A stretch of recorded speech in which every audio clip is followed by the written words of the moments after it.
This video is an introduction to our next unit, which is all about counting. 1, 2, 3, 4, close the gate. Actually, we go beyond basic counting and we talk about things like permutations and combinations and some basic probability rules. As an opening question, consider this. Which name could be rearranged in a greater number of ways? My daughter's name, Lily, or my son's name, Owen? Of course, Lily's name has more letters. However, 3 of those letters, the L's, are what we call non-distinct. You can't distinguish between the different L's, and rearranging those letters proves no use. Pause the video and see if you can come up with an answer to this question. We'll return to it in a little bit.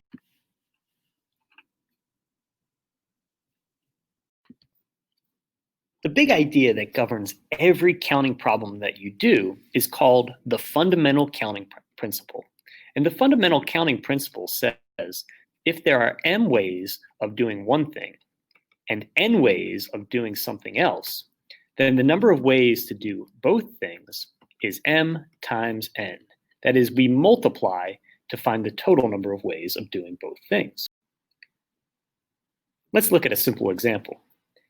How many different paths lead from A to D? Well, from the diagram, I can see that in order to get from A to D, I'll first need to pass through B, and there are 4 paths from A to B. Then I'll have to go to point C, and there are 2 paths from B to C. Lastly, to finish the journey from C to D, there are 3 different options. Therefore, the total number of paths I can find using the multiplication principle. 4 times 2 times 3, there will be 24 paths.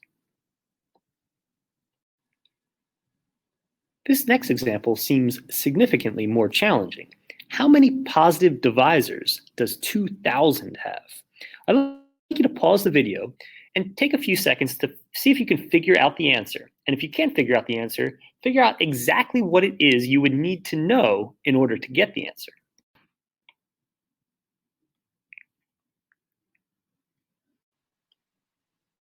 One strategy that is particularly useful in a problem like this is considering simple cases.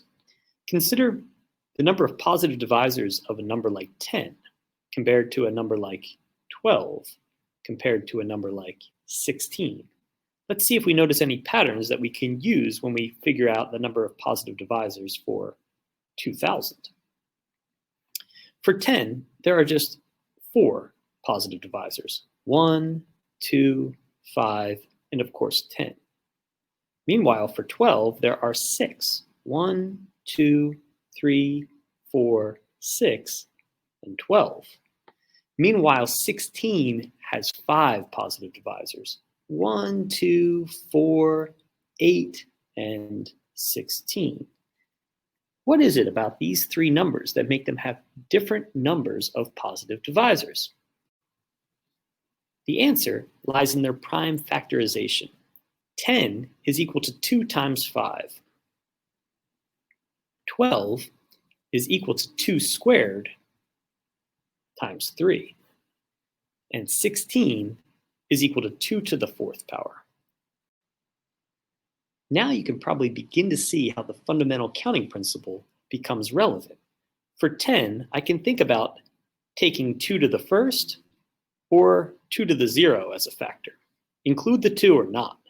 And after that, I can think about taking 5 to the 1st or 5 to the 0 as a factor. And you can see I end up with 4 different pathways. And each one of those pathways, when you multiply down the line, ends up giving you one of those positive divisors. When we think about the same thing with 12, I now have 3 options. 2 to the 0, 2 to the 1st, or 2 to the 2nd. When I think about this prime factor. After that, I could include 3 to the 0 or 3 to the 1st, each of these times. And you can see I end up with 6 pathways.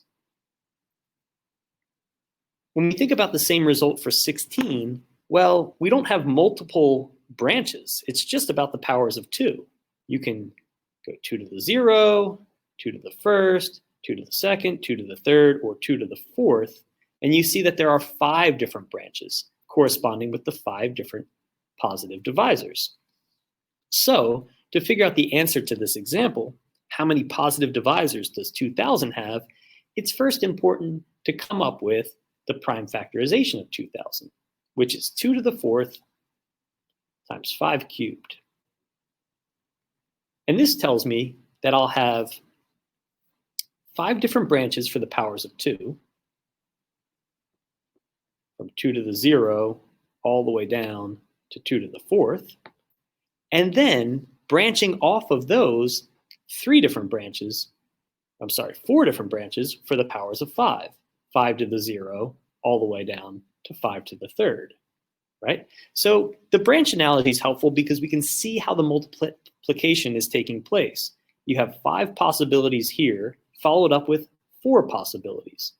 And our fundamental counting principle tells us that the total number of positive divisors will now be 5 times 4, or 20.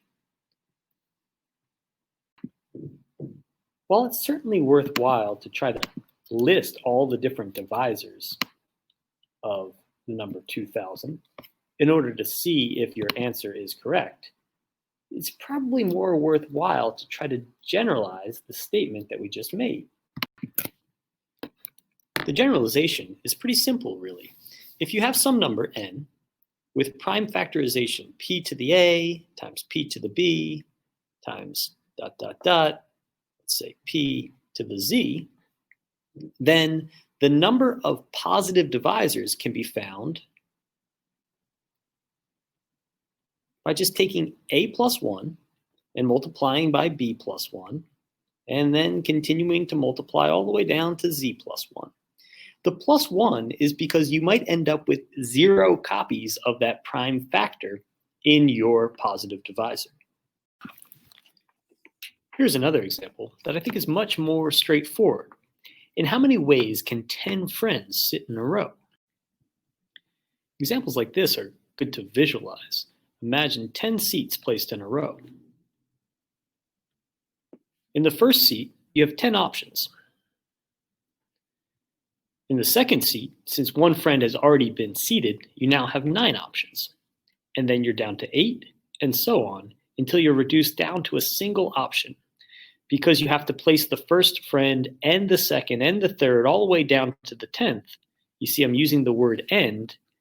Whenever you're hearing that word, you're thinking about multiplication because of the fundamental counting principle. We simply multiply to find the total number of ways that this can happen. Now, I could do the actual multiplication and say that the answer is 3,628,800. But it's actually probably better to describe this using factorial notation. 10 factorial means exactly what we see here, the product of all the integers from 10 all the way down to 1. This next example provides a famous and interesting example about counting. If each country must be colored blue, red, or yellow, and countries that share a border must be different colors, in how many different ways can you color this map? Pause the video and see if you can figure it out.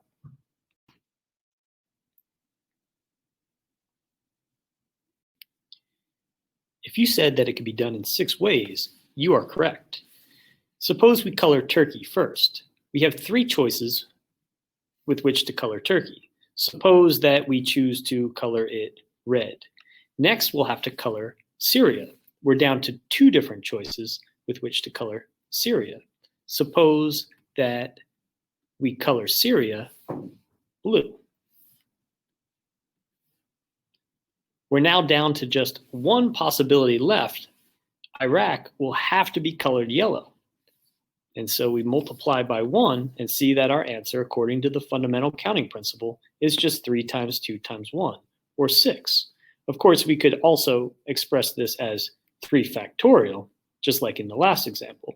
But this time, it's easy enough to multiply out 3 factorial, 3 times 2 times 1, to get 6. Where in the last example, it was almost more convenient to write it as 10 factorial. Much in the same way that you might prefer to write 2 to the 11th as 2 to the 11th instead of 2048.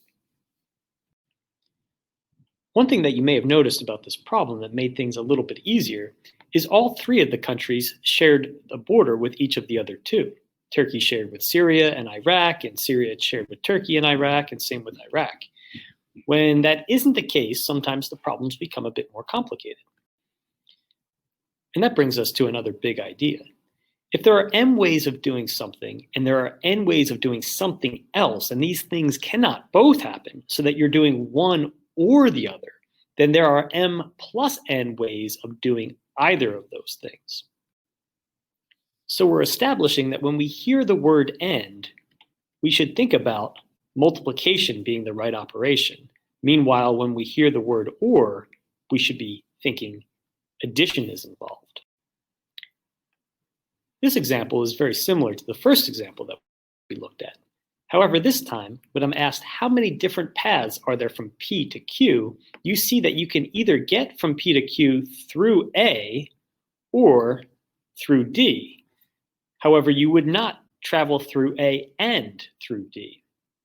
Pause the video and see if you can figure out the answer.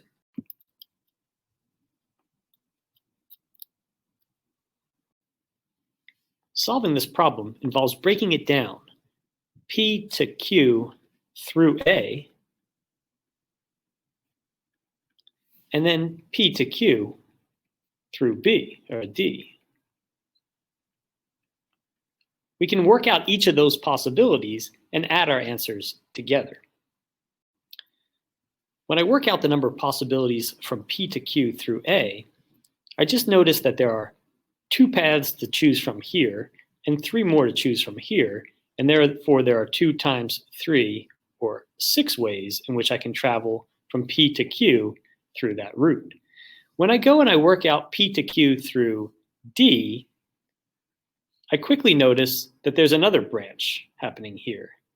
D proceeds either through E or through G. So I can then do D through E, which has only 2 possibilities, or D through G, which has 2 times 2, or 4 possibilities. And so my final answer of the total number of paths from P to Q is 4 plus 2 plus 6. And again, I switched from multiplying to addition because I could either travel through one of those branches or the other, compared to when I'm choosing up here that I have to travel from A to B and B to C, and I have 2 options for the first choice and 3 options for the second choice. I have to make both of those choices on the top, whereas I pick one of these options on the bottom. That concludes our videos on the basics of counting. The next few videos will get into more specific types of counting, like permutations and combinations.